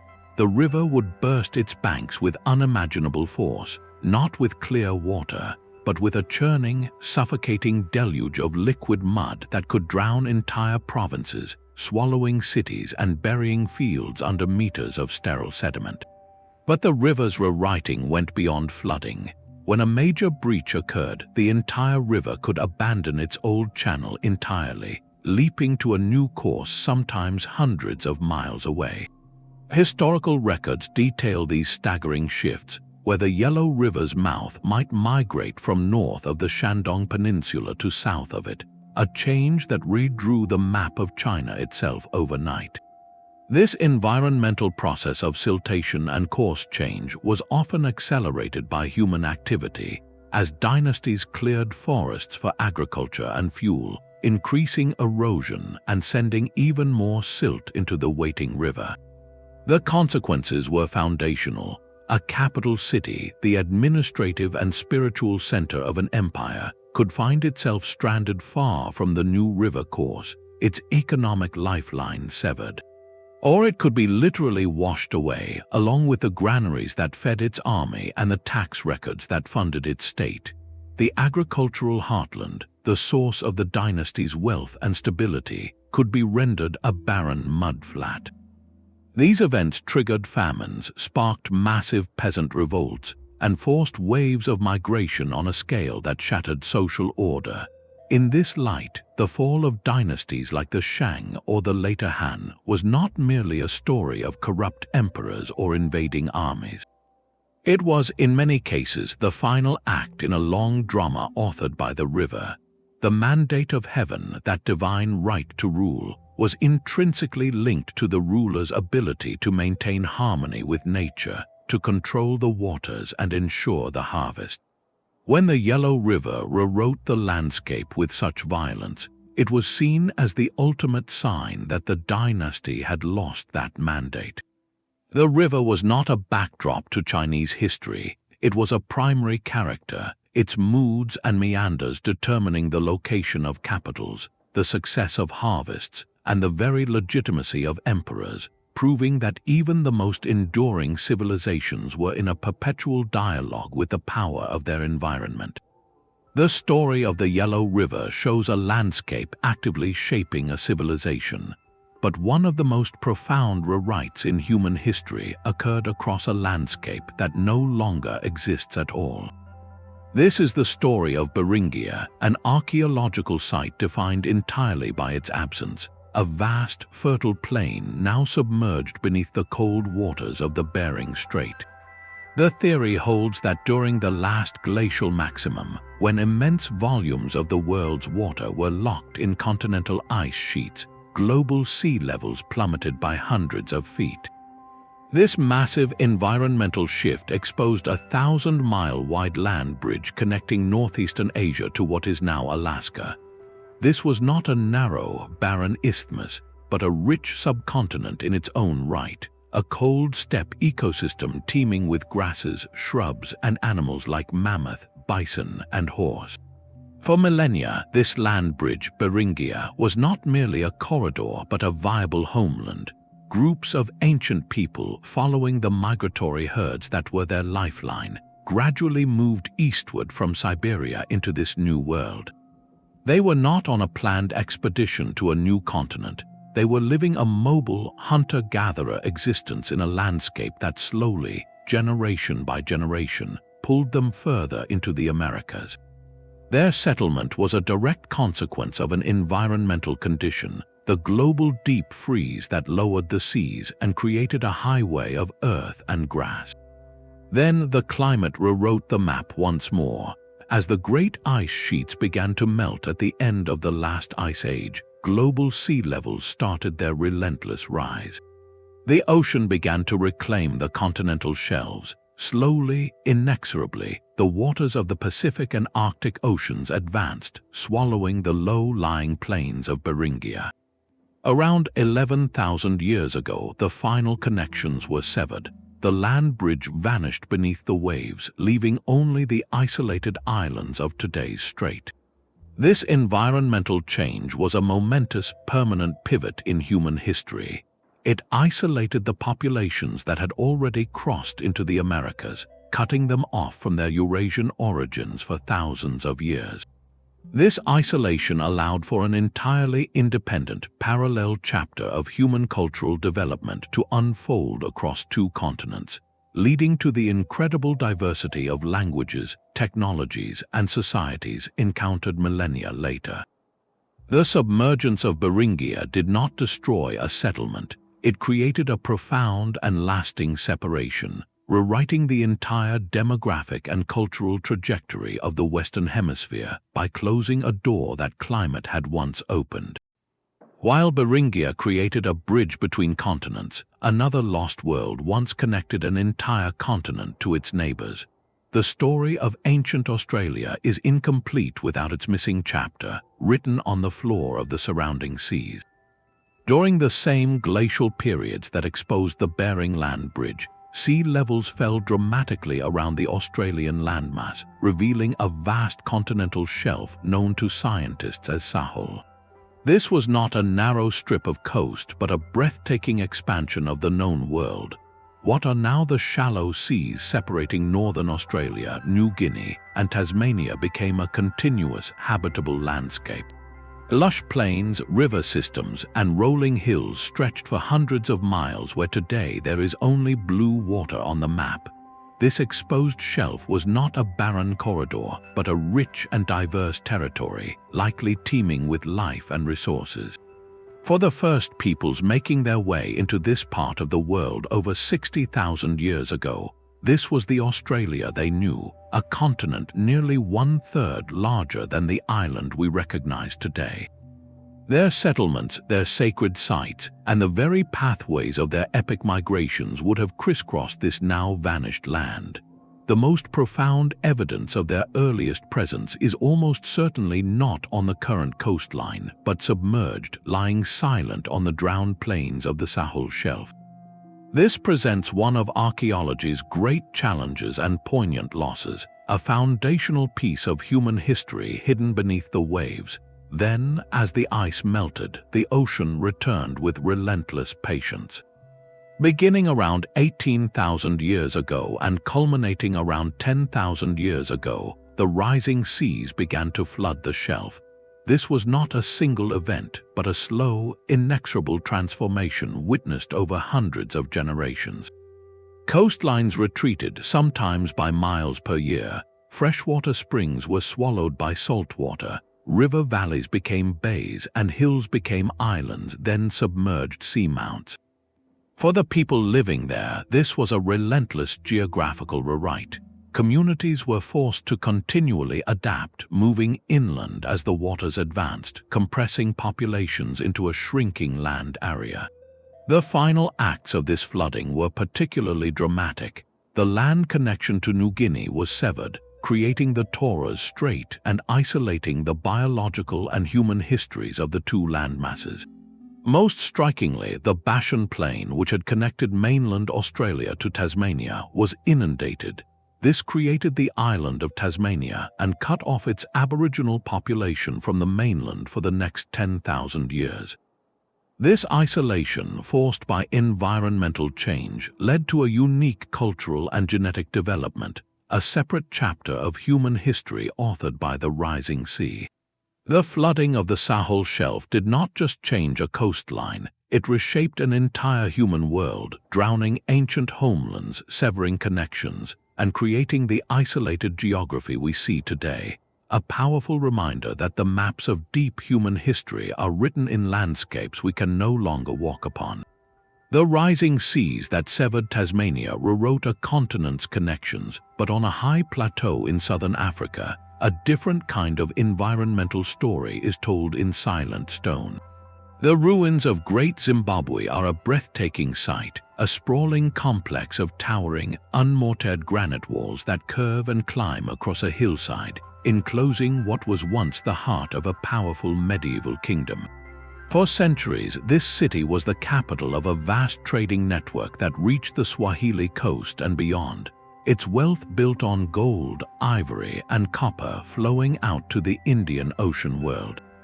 The scale of the stonework, with its elegant chevron patterns and conical towers, speaks of a sophisticated, centralized authority capable of organizing immense labor. This was no isolated outpost, but a cosmopolitan hub at the peak of its influence between the 13th and 15th centuries. For a long time, the dominant explanation for its eventual abandonment pointed to a familiar climatic culprit, a theory that the region succumbed to a prolonged drought that made the site unsustainable. However, newer archaeological and environmental research is painting a more nuanced picture, one where the environmental change was not delivered by the sky, but was created by the city's own success. The kingdom's phenomenal wealth was extracted directly from the surrounding landscape, primarily through gold mining and the intensive harvesting of timber for fuel and construction. Recent studies suggest that over several centuries of booming trade, these key resources may have been pushed to their local limits. The gold deposits within a practical radius of the capital, while once abundant, were a finite resource. As the most accessible veins were exhausted, the economic engine would have begun to sputter. Simultaneously, the demand for timber to support a large urban population and to fuel the fires for metalworking and domestic use would have led to significant deforestation. This loss of tree cover could have accelerated soil erosion, subtly degrading the agricultural lands that fed the city, not causing a sudden famine, but gradually raising the cost of sustenance. This was an environmental shift mediated by human hands, a slow depletion of the very capital that built the kingdom. Compounding this, the broader economic landscape was also shifting. International trade routes along the East African coast began to reconfigure in the 15th century, with power and commerce consolidating in other ports and kingdoms. The combination of local resource strain and changing global markets likely altered the economic calculus for the elite at Great Zimbabwe. Maintaining such a massive, centralized capital required a constant, massive inflow of wealth. When that flow diminished, the political logic changed. The archaeological record does not show a city destroyed by catastrophe, but one that was strategically depopulated. The ruling class likely made a calculated decision to shift their base of power. They moved their court to new, smaller centers in the north, like Kami, which were closer to fresh gold fields and more adaptable to the new economic reality. Great Zimbabwe was not so much abandoned as it was decommissioned, its grandeur left as a stone monument to a brilliant era that ended when the kingdom outgrew the environment that had first enriched it.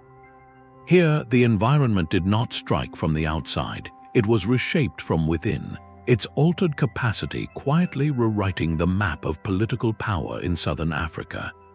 The silent stones of Great Zimbabwe tell a story of a kingdom shaped by its own prosperity.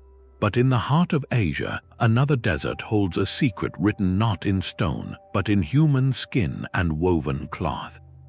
In the relentless, shifting sands of China's Taklamakan Desert, one of the driest places on Earth, archaeologists made a discovery that seemed to defy geography and time. They uncovered mummies, but not the kind associated with ancient Egyptian pharaohs.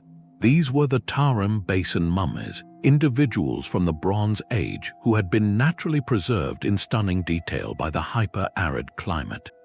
Their bodies, some dating back nearly 4,000 years, were so perfectly intact that their facial features, hair color, and even the intricate patterns on their clothing were vividly clear. The most startling detail was their appearance. They possessed distinctly Caucasian features, with light hair, tall frames, and woven plaid textiles that looked like they belonged in Celtic Europe, not in the deserts of Western China. Their very presence there posed a profound historical mystery. Who were these people, and how did they come to be so far from the West? The answer lies not in long-distance migration alone, but in the environmental story of the basin itself. These people were not just passing through, they had built a life there. Their settlements, like the important site of Ziro, were sophisticated oasis communities. They were not situated in the barren dunes we see today, but along the banks of rivers and lush wetlands that once fingerprinted the desert. These life-giving waterways were fed by a reliable source, the glacial melt from the immense mountain ranges, the Tian Shan and the Kunlun, that ring the Tarim Basin like a giant bowl. For centuries, perhaps millennia, this glacial runoff created a stable, if isolated, world within the desert. The communities farmed, herded animals, and developed a unique culture, their survival a direct negotiation with the water flowing from the distant peaks. Their fate, however, was tied to the climate of those very mountains. As the broader regional climate began to shift over the centuries, the patterns of precipitation and glacial melt changed. The rivers that snaked into the desert, dependent on that steady meltwater, began to weaken and shrink. Some streams changed course, diverted by the accumulating sands, while others simply dried up completely. The oases that had supported permanent settlements began to wither, their green islands of life shrinking year by year until they could no longer sustain a community. This was a slow, relentless environmental rewrite. The people of the Tarim Basin oases were not wiped out by a sudden catastrophe, but were gradually squeezed by a disappearing landscape. Faced with a desert that was reclaiming its territory, they had a stark choice: adapt or leave.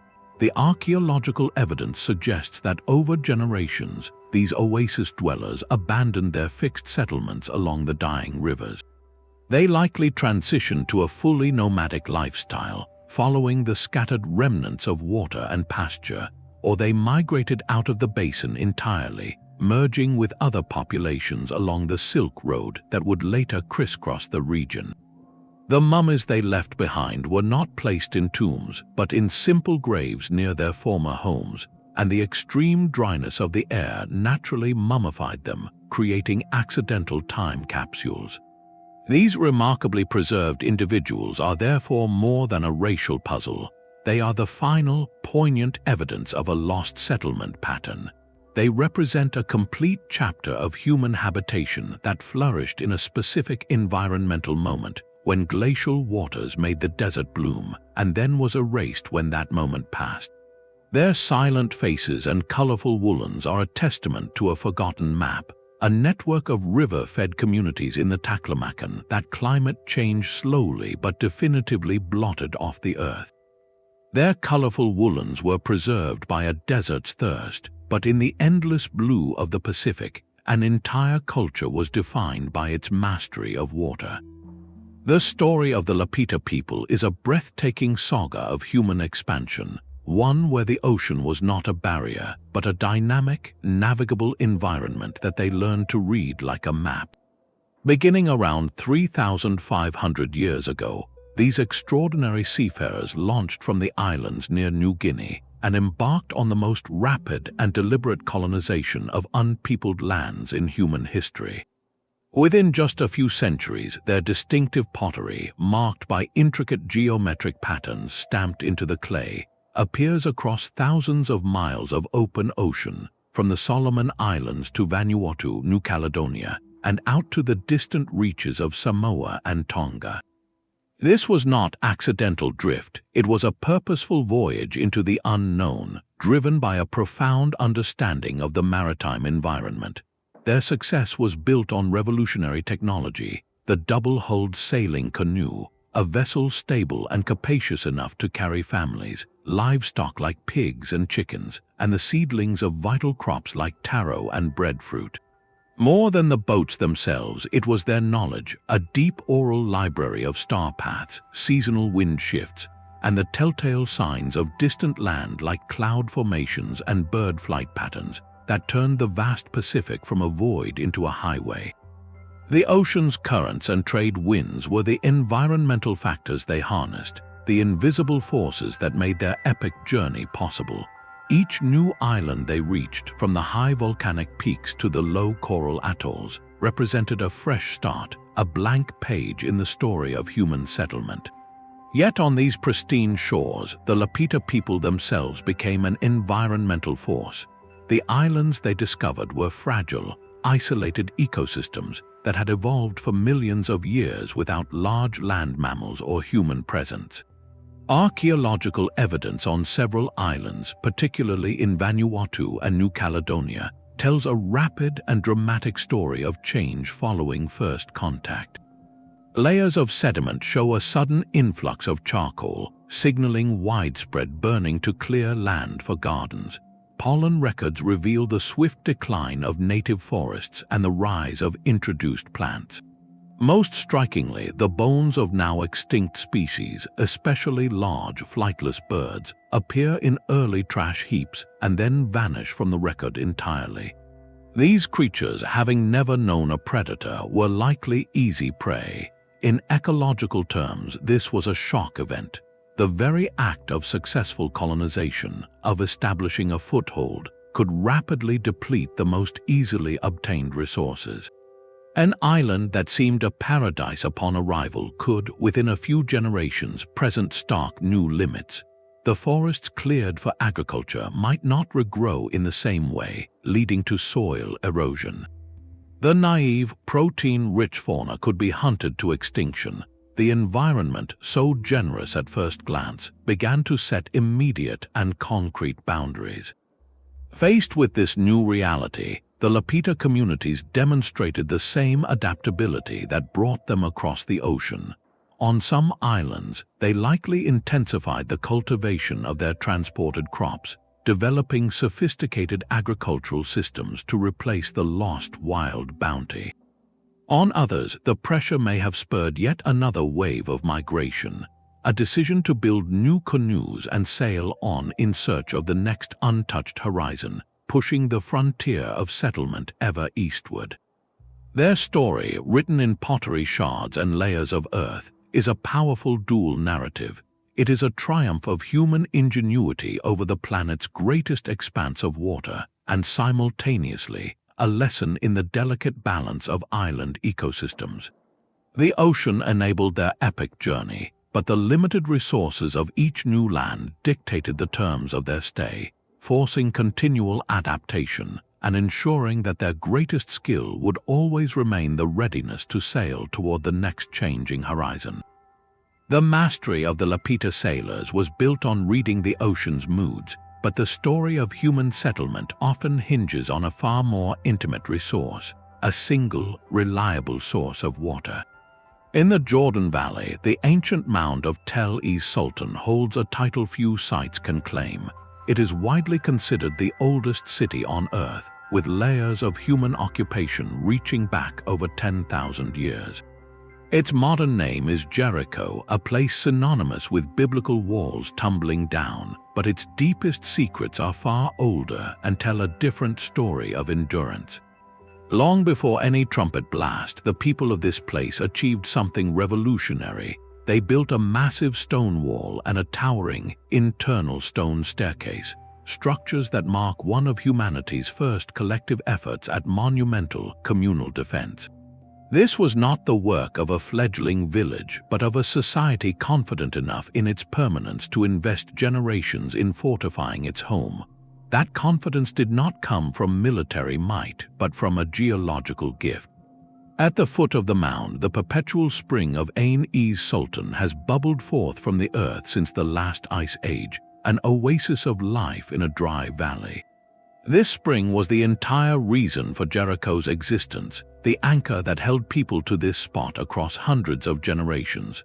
The city's story, however, is not one of unbroken continuity, but of a pulsating rhythm, a heartbeat dictated by the spring's own reliability. The archaeological record at Tel Es Sultan is not a smooth, upward climb of progress. It is a jagged timeline of peaks and valleys, literally. Excavators have found clear layers of ash, collapsed mud brick, and destruction, interspersed with periods of vibrant rebuilding. For a long time, scholars attributed these cycles to warfare or political upheaval, but a closer look suggests the environment itself was the primary author. The spring, while perennial, was not immune to the wider climate. Periods of regional drought, evidenced in broader paleoclimate data, would have lowered the water table and could have reduced the spring's flow to a mere trickle or caused it to become brackish. Furthermore, this region sits along a major seismic rift and powerful earthquakes, which leave distinct geological signatures in the layers, could have shattered the underground channels that fed the spring, diverting its life-giving water elsewhere.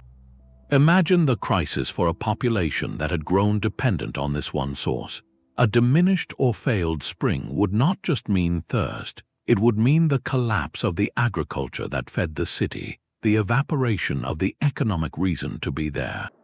The archaeological evidence suggests that when these environmental stresses hit, the Great Walls could not save the city.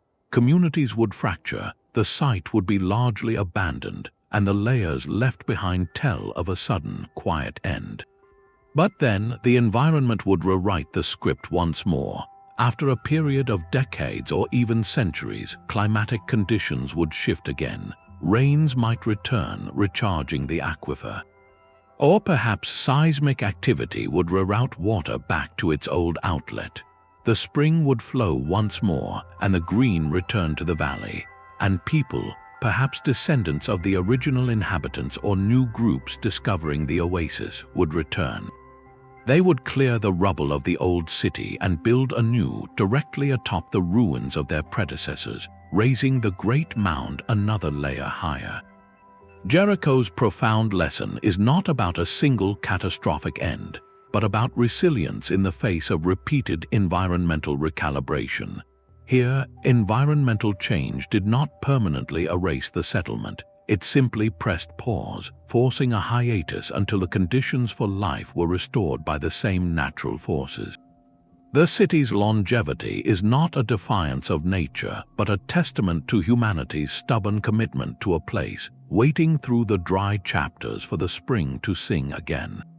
The great mound builders of North America were not confined to Cahokia alone. Far to the south, along the banks of the Black Warrior River in present-day Alabama, another powerful ceremonial center rose to prominence. This was Moundville, a sprawling complex of over 24 flat-topped earthen mounds arranged around a vast central plaza, a planned cityscape that spoke of deep social order and spiritual purpose. At its zenith between the 13th and 14th centuries, Moundville was likely the political and religious capital of a chiefdom that commanded the surrounding region. Its grand platform mounds, some over 50 feet tall, supported the temples and residences of an elite class, whose authority was displayed in stunning artifacts of copper, shell, and stone. This was a society deeply invested in the cycles of the sun and the fertility of the earth, a culture whose cosmology was literally built into the landscape. Its rise coincided with a period of climatic favor, a window of warm, stable conditions that allowed the intensive maize agriculture upon which such a concentrated population depended. The river's floodplain provided rich soil, and the predictable seasons allowed for bountiful harvests that could support not just farmers, but the artisans, priests, and leaders who gave the city its grandeur. For a time, the relationship between the people and their environment was one of apparent harmony, fueling an era of monumental construction and artistic flourishing. Then the climate began to withdraw its generosity.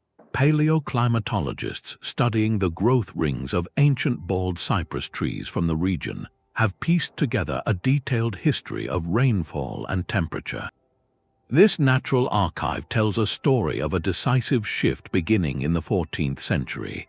The data reveals a trend toward cooler and, most critically, drier conditions, part of a broader climatic episode known as the Southeastern Mega-Drought.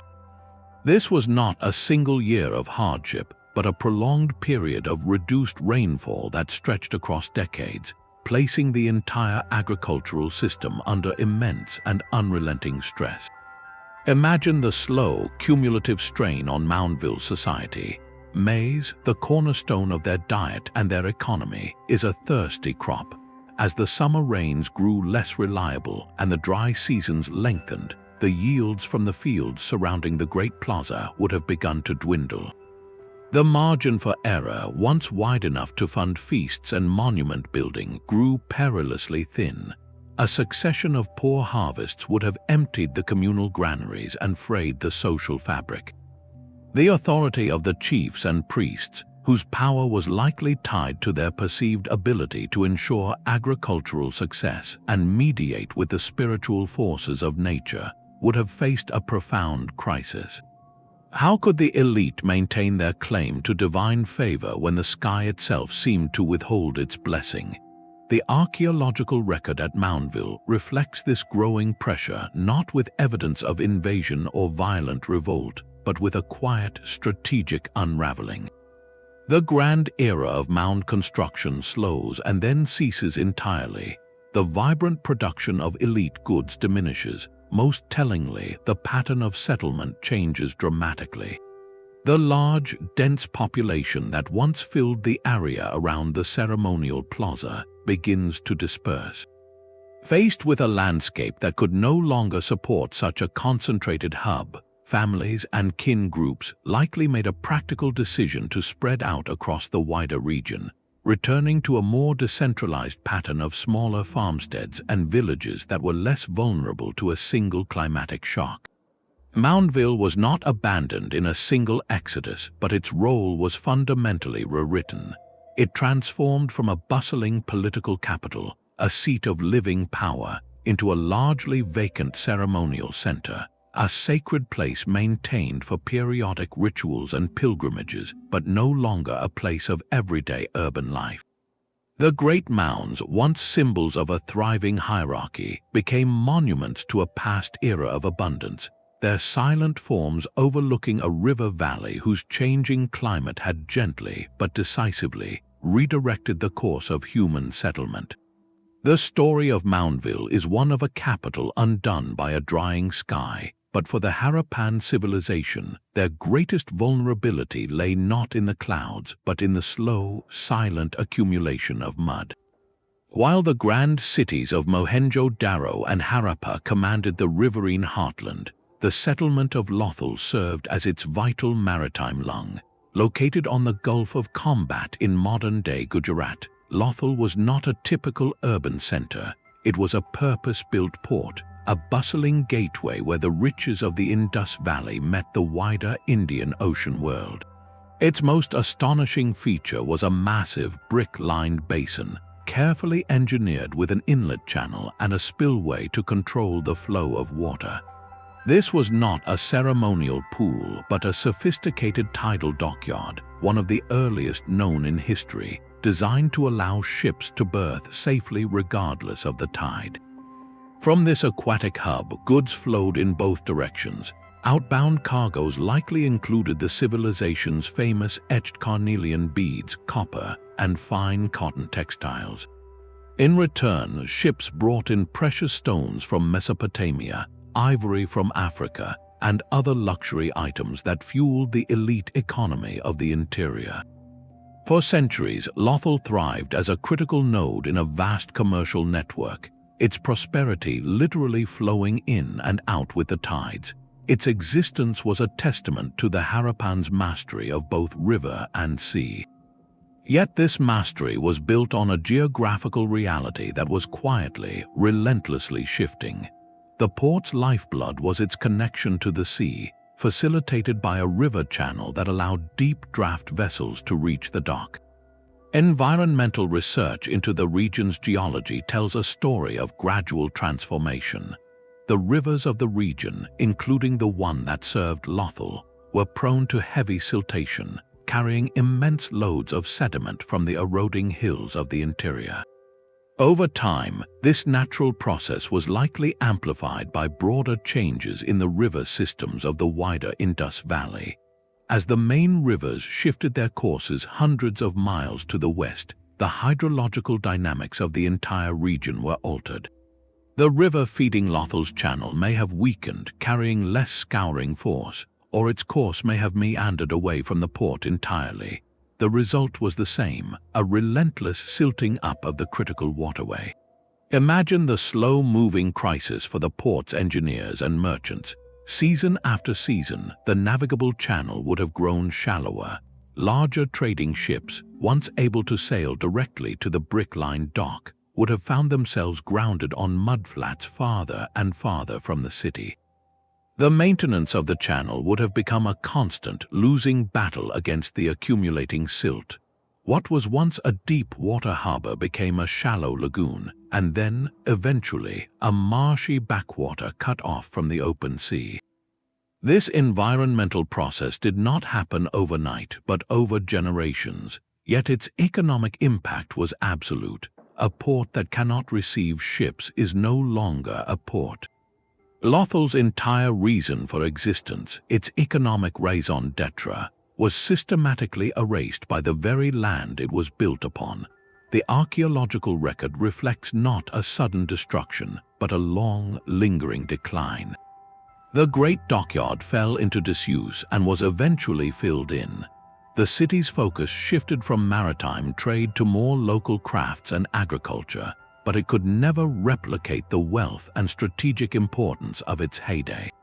Without its function as a gateway, Lothal became just another settlement, and a vulnerable one at that. the population likely dwindled as merchants and sailors moved to more viable harbors. The city was ultimately abandoned, its ingenious dock buried under centuries of silt, a literal symbol of its fate. Lothal's story is a powerful footnote in the larger narrative of the Indus Valley's transformation.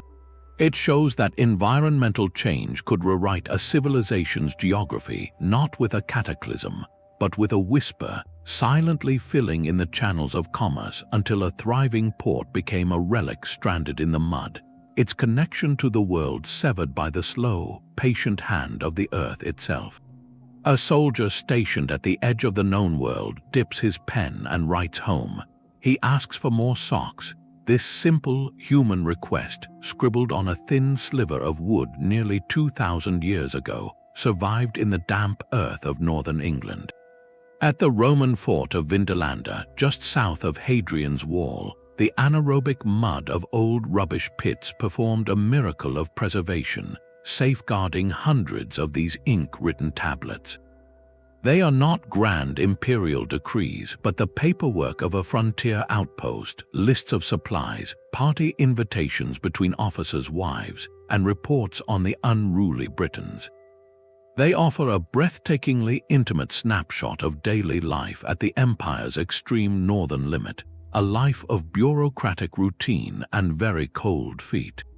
This was a world maintained by sheer logistical will, a thin line of stone and discipline holding back the wilderness. For generations that will seemed sufficient. But the environment itself was keeping a different kind of record, one that would ultimately undermine the Roman hold on this distant province. While the soldiers wrote their letters, the peat bogs of the surrounding landscape were silently absorbing pollen from the air, layer by microscopic layer. Scientists studying these natural archives have uncovered a climatic shift of profound importance. Beginning around the 3rd century, the pollen record shows a decisive change. Tree pollen declines while the pollen of grasses and heather increases. This botanical shift is a clear signal. The climate of northern Britain was turning noticeably colder and wetter. The relatively benign conditions that had allowed the Romans to establish their villas and supply farms were fading. Imagine the practical consequences for a garrison like Vindolanda. A cooler, wetter climate meant shorter, less reliable growing seasons. The fields that were meant to supplement the fort's grain shipments from the south would have produced poorer yields. The already difficult task of feeding and supplying thousands of troops across a hostile landscape became a logistical nightmare. Roads, the empire's lifelines, would have turned to quagmires more frequently, slowing the vital transport of food, weapons, and pay. The damp cold, so casually mentioned in requests for warm clothing, became more than a discomfort. It was a constant drain on morale and health. This environmental deterioration did not, in itself, cause the Roman legions to march away. There was no single climatic battle lost. Instead, it acted as a relentless, multiplying pressure on an already strained system. Maintaining this northern frontier was astronomically expensive, and its value was increasingly questioned by an empire facing crises elsewhere. The worsening climate made that cost even higher and the returns even lower. The economic calculation slowly shifted against permanent occupation. The personal tablets from Vindolanda's final active decades speak of a garrison life growing leaner, more isolated. The vibrant social notes become fewer. The sense of a permanent, civilized community gives way to the grim reality of a hardship post. By the early 5th century, the Roman military and administrative presence in Britain dissolved. The forts along the wall were systematically abandoned. The soldiers who once wrote for socks were withdrawn, their posts left to the encroaching damp and the very grasses whose pollen tells the story of the changing sky. Here, environmental change did not rewrite a civilization, but it decisively tipped the scales for an imperial power, making a distant frontier too costly to hold and quietly contributing to the redrawing of a continent's political map. From the Roman soldiers' simple request for socks to the silent collapse of an entire desert kingdom, the pattern is undeniable. Across these 30 sites, we have not been looking at isolated tragedies or random acts of nature. We have been tracing the signature of a constant co-author in our story, the environment itself. The narrative that emerges from this global journey is not one of human progress marching forward in spite of nature, but of human societies in a perpetual, delicate negotiation with it. Sometimes the change was a sudden, violent edit, a volcanic eruption or a mega-flood that rewrote the landscape in a day. More often, it was a slow, relentless pressure, a creeping drought or a silting river that tightened its grip over generations, forcing societies to bend until they could no longer hold their shape. In every case, the environment set the terms. It provided the bounty that allowed cities to rise, and it presented the limits that caused them to fall. What becomes strikingly clear is the diversity of the human response. There is no single fate. Some societies, like the people of Rapa Nui or the Maya, demonstrated incredible resilience, fundamentally transforming their cultures, their economies, and even their spiritual beliefs to survive in a changed world. Others, like the Norse in Greenland or the inhabitants of the Tarim Basin oases, chose or were forced to migrate, redrawing the human map as they sought new horizons. And in instances like the Akkadian Empire or the Hittites, the pressure proved too great, leading to a fragmentation or collapse of the political order, though rarely the complete disappearance of the people themselves. A crucial thread running through many of these stories is the human role in amplifying environmental change. The salinization of Sumerian fields, the deforestation around Great Zimbabwe and Tikal, the mining of fossil water by the Garamantes, these were not passive victims of nature. They were active participants in altering their own environments, often in ways that made them more vulnerable to the next climatic shift. This long view from archaeology offers us something vital, a deep time perspective on our current moment. The scale and speed of modern climate change are unprecedented, driven by forces the ancient world could not have conceived. Yet the fundamental dynamics are hauntingly familiar, a civilization testing the limits of its environmental support system. The lessons from these 30 sites are not prophecies of doom, but a catalogue of human ingenuity, fragility, and choice. They remind us that adaptation is possible, but it is never cost-free. It requires flexibility, a willingness to change course, and sometimes the courage to leave a cherished home behind. They show us that the most stable societies are often the most vulnerable when the foundations shift.